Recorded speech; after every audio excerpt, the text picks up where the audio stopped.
Welcome to She Rebel Radio, a community-driven podcast dedicated to supporting women to unlearn conventional rules and create businesses of significance. Each season, She Rebel Radio brings you insights and advice from noteworthy women entrepreneurs who strive to create more meaning, impact, and purpose. Now here is your host, Lulu Minns.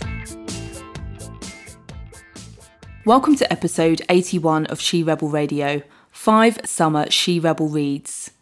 Welcome ladies, it's She Rebel Friday. It is the last of our retreat summer series for She Rebel Radio, but don't worry, we've got an incredible month coming up for you in July. And this week we've been celebrating summer solstice, the fullness of the light, and it seems the perfect time to share with you this episode of 5 summer She Rebel reads, which I've been looking forward to sharing for quite some time, and quite a different episode to what I usually share, but an important one nonetheless.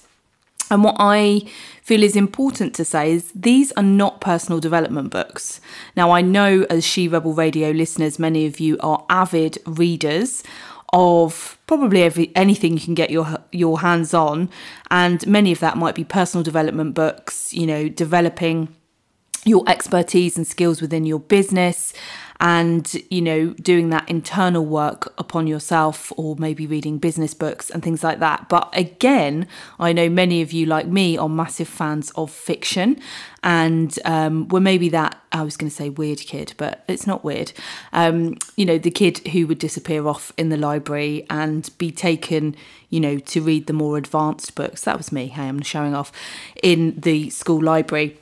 And all of that kind of stuff. So what I want to be sharing with you today is 5 kind of historical fiction books, really, which really demonstrate that really female feminine narrative. Now, they're 5 of my favourites, so they may not resonate with everybody in terms of culturally and all of that stuff, but I know they will certainly resonate with many of you in terms of the narrative that they're sharing and the experiences. And I know, you know, it's really something that we're bringing more of into our retreats, etc., in terms of this, you know, female feminine narrative and where that comes from. I'm a huge fan of the work of Sharon Blackie as well, in terms of If Women Rose Rooted and the work that she does, you know, around Celtic mythology and pagan mythology for us as women. So that they are, you know, an important route, I guess, to what I'm going to share with you today in terms of that historical fiction. And don't let me forget, before I go, to share with you about the She Rebel Roundtable that we have coming up on the 29th of June at 12:30 UK time, where we're diving into how do we share more of her story and, you know, the narrative of women that we haven't always been privileged to share. So it's been a lifelong journey, really, for me, I feel, in terms of reading books with a very female and feminine narrative, and really seeking to discover more and more of that. And, you know, it's so important that we do that work alongside any, you know, other personal development work, business books, as I said, all that stuff that you may read, because it's not something that we've always had the privilege of being surrounded by as women, of that female and feminine narrative. So really looking forward to sharing with you 5 of my favourites and when I've read them, and a little bit more detail. So I wanted to start with Where the Crawdads Sing, which is an unforgettable book. I feel like that is a word that really sums up how powerful this book is. I read this book, it's by Delia Owens. I read this book in the first lockdown, and I think I bought like 5 books, and it was my favourite out of those 5, and I read it really, really quickly. So we're going to start here with our summer reads, which is in North Carolina in 1969, in the marshlands of North Carolina, which is a very self-sustaining area of nature. And this book, and before I dive into that, don't worry, I'm not going to ruin the stories of these books for you. I always say that to people when they say to me, you must read or you must watch, and then they start telling me the story, because I don't want to know.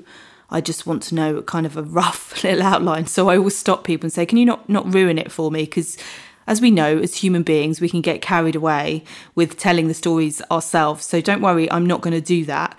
I'm going to just pull out some pieces that I found really important and as a contribution to that female and feminine narrative that that runs through She Rebel Radio, and which, we've gone really deeper with in series 2. So that self-sustaining land, there's a real in-depth description of the marshlands in North Carolina and of the heroine of the book, of her self-sustaining herself. She's isolated, living in the marshlands, and there is a degree of prejudice of those that live in the town of the weird girl who lives in the bogs of the marshlands. And, it's very powerful in terms of her connection to nature, that self-sustaining, cyclical awareness of nature and how that runs through for herself, but how she's ousted by a society and really suspected of, and I think I'm not ruining anything here by saying, it starts with a murder in the town and, how she is involved or on the periphery of that. So a really unforgettable book. I loved it. I think you will love it too. So that is highly, highly recommended. And as I said, one that I read in the very first lockdown of, an isolated woman in her cabin on the edge of the marshlands. I was more isolated on shore and beach at the time, but not entirely. But I know that's something that will resonate with lots of you. And I said, is that real connection to nature, that cyclical awareness, and women's connection to nature as being gatekeepers of it. Really, really important. So book number 2 is Hamnet. So we're going to go from North Carolina in 1969 to Shakespearean England, Stratford-upon-Avon. And I really had a question, and the book's by Maggie O'Farrell. I've read some of her stuff previously, and I picked this up in between lockdowns when it was still in hardback in Waterstones down here in Cornwall. And I really had the question of to read or not to read. And as we know, that's a famous line from the Hamlet play of to be or not to be, to live or not to live. And this book is kind of named after that one of Shakespeare's most profound and famous plays, Hamlet, and his son who died. And I was, I like Shakespeare. I've loved the film Romeo and Juliet. I went to see Macbeth when I was young with my grandma, but I was like, do I really want to read a Shakespearean book? So I picked it up. The woman in the shop said it was amazing. I kind of put it back down. I wandered about, and I prefer to actually read things in paperback because they're just easier. And then when it came out on paperback, I bit the bullet and I bought it.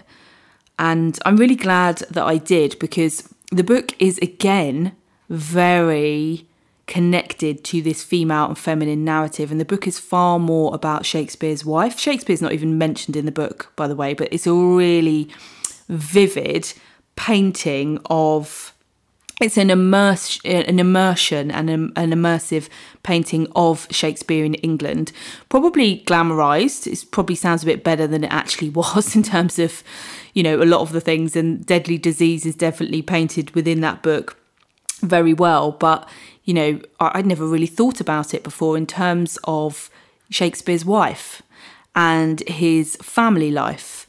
But even far more than that, I feel like it's really about, or certainly maybe me reading it with my perspective, is that it was about Shakespeare's wife and her journey and it was also about his sisters and his daughters and his son, who's the main part of the book in many respects, but not in others. But it's about that interconnectedness and the lives of women who are innately attuned to nature and emotions and being able to see beyond the physical, which really is what that real feminine energy, feminine nature is. And Shakespeare's wife, Aeneas, I think it's spelled Agnes, but I think that's how it's pronounced. She's a gifted herbalist and psychic, and has, psychic abilities, and again is a little bit suspected and on the periphery of, you know, society because of those abilities that she has, which again is, you know, incredibly important. It's an extremely well-written book, very poetic in nature. And Maggie O'Farrell won the Women's Prize in 2020 for that. And I think that was a real nudge for me to really go and immerse myself in that book. And I read it really, really quickly and really enjoyed it. But from the feminine perspective, really, really powerful.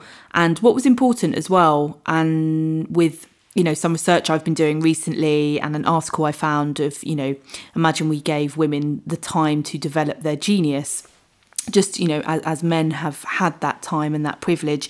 And it was quite clear in the book as well, in terms of Shakespeare having the privilege of an education and, you know, being able to read, which his wife was unable to do, and his sisters were unable to do because they weren't given that privilege to be able to do that. And certainly in the book, whether this is true or not, he tried to teach his sisters how to read and pass that knowledge and experience to them with something that he had the privilege of.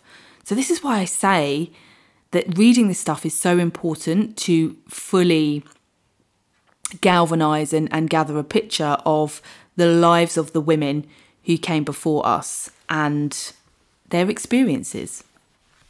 So for book number 3, we move on 100 years to 1692 to the Scottish Highlands for the book Witchlight by Susan Fletcher. You can also buy this book by the name of Crawdads. That's the main heroine in the book. There are all heroines in these books, by the way. That's the whole reason that I'm sharing these 5 books with you. And we start with her she's a wild young girl from the mountains, from the Highlands, from the Glencoe in the Scottish Highlands, you know, a massive natural wonder of the world. So if you love nature and the outdoors, and again, that female and feminine connection with it, you're going to love this book. Now, Crawdads is an alleged witch. She's been imprisoned, and it is an Irish priest who comes to her for information about what she's been imprisoned for, which is a massacre, and she will only share what she's seen with him by sharing her story. Now, I read this book years ago, literally when I was still in legal practice, and I loved it. I absolutely loved it. So maybe it was a sign of many things to come that I couldn't see at the time. It's a real poetic prose.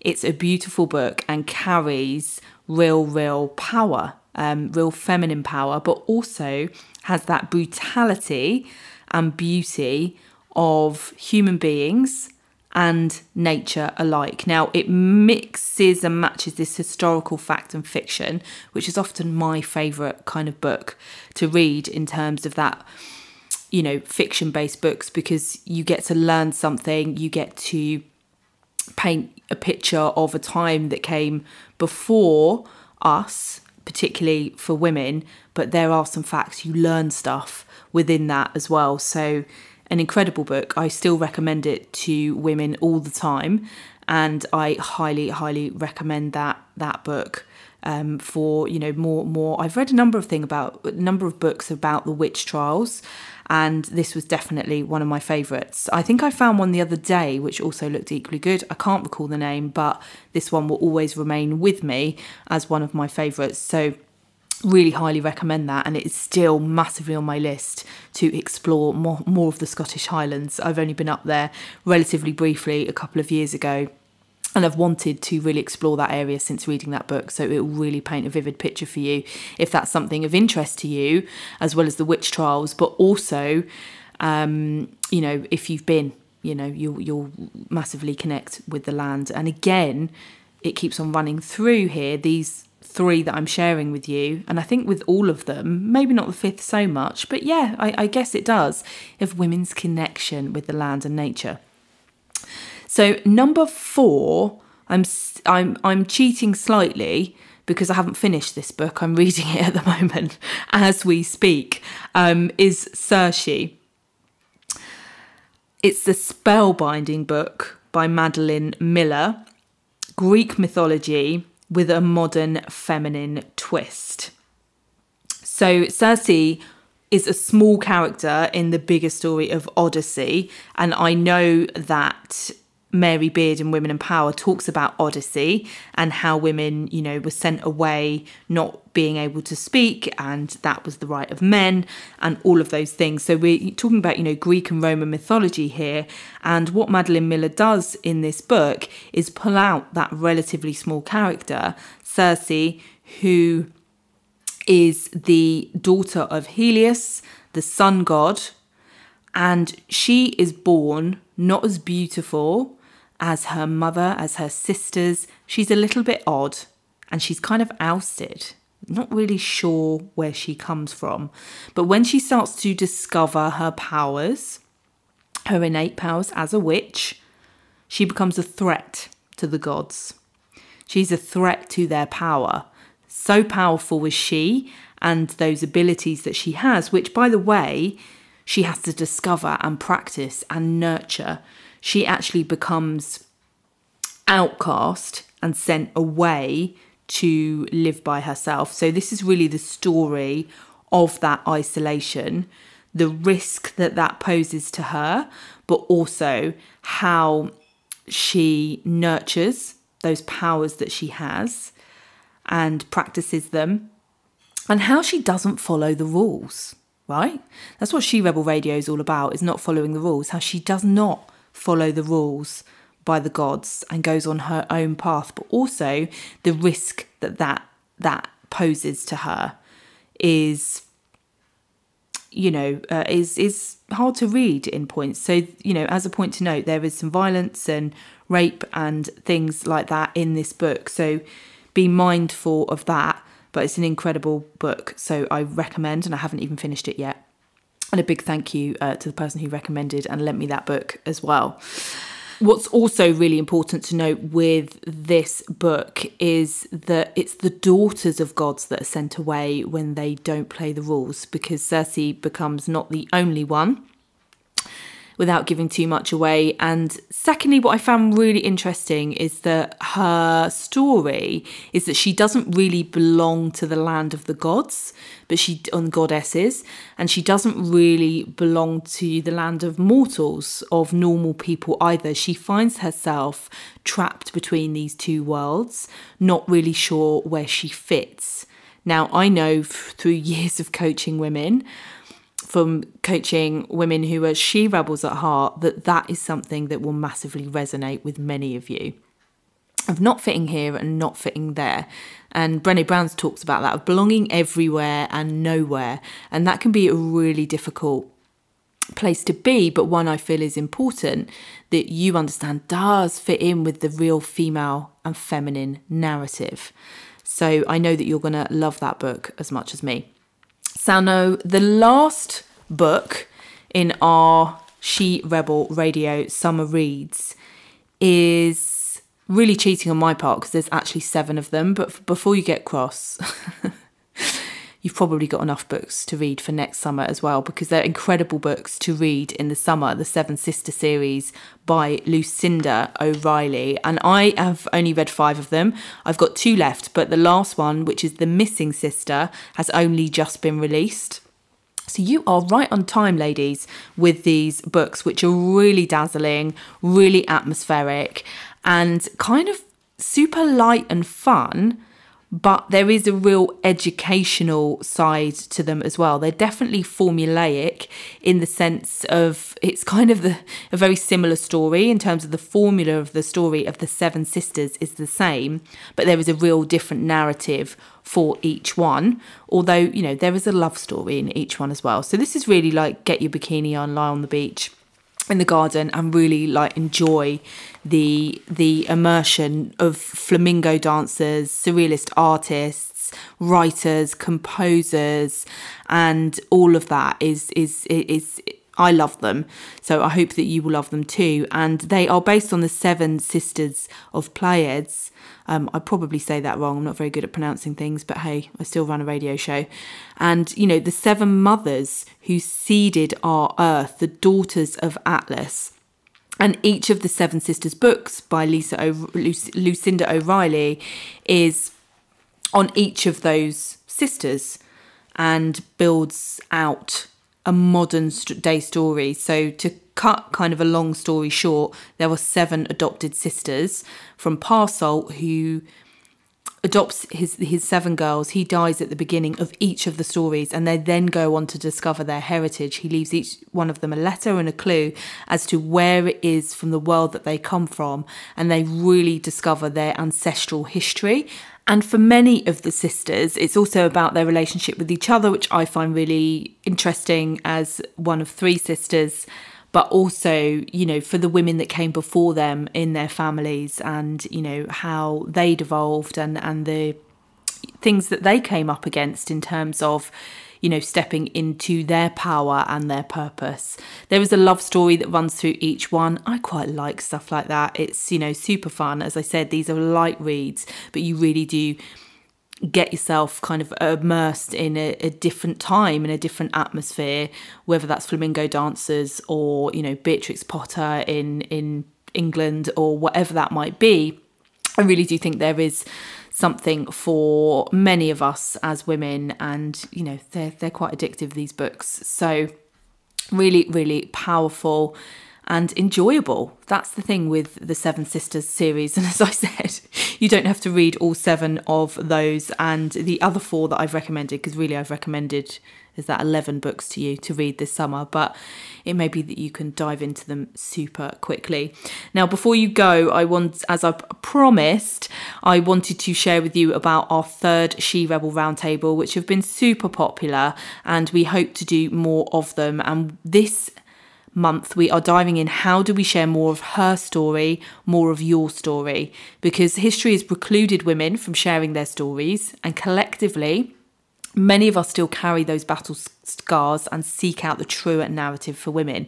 You know, it's something I've only really discovered in the last couple of years that I've always been looking for and interested in and finding out more about, because we're so surrounded by the stories of men for men that we haven't always had the right to access these stories. And it's interesting when I say about those battle scars, I think that's why the 7 Sisters series is really powerful, of, you know, women looking back through their ancestral history, particularly for the women that came before them, and for all of us as a whole in terms of humanity at the moment. A lot of this ancestral stuff and ancestral trauma is really coming through, of like, how do we clear this? How do we become more conscious and aware, and how do we evolve?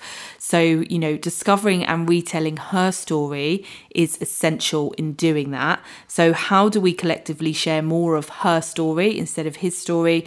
Although, you know, it's not diametrically opposed, it's just how do we really immerse ourselves in that, and how do we start to deepen the sharing of your story too? Now, that's going to be the question we're exploring in our 3rd She Rebel Radio Roundtable, and we're going to have our guest expert, storytelling coach Beatrice Kaptua-Taktupa, and she has been a previous She Rebel Radio guest with us and featured in our top 30 episodes that we celebrated in March for International Women's Day this year.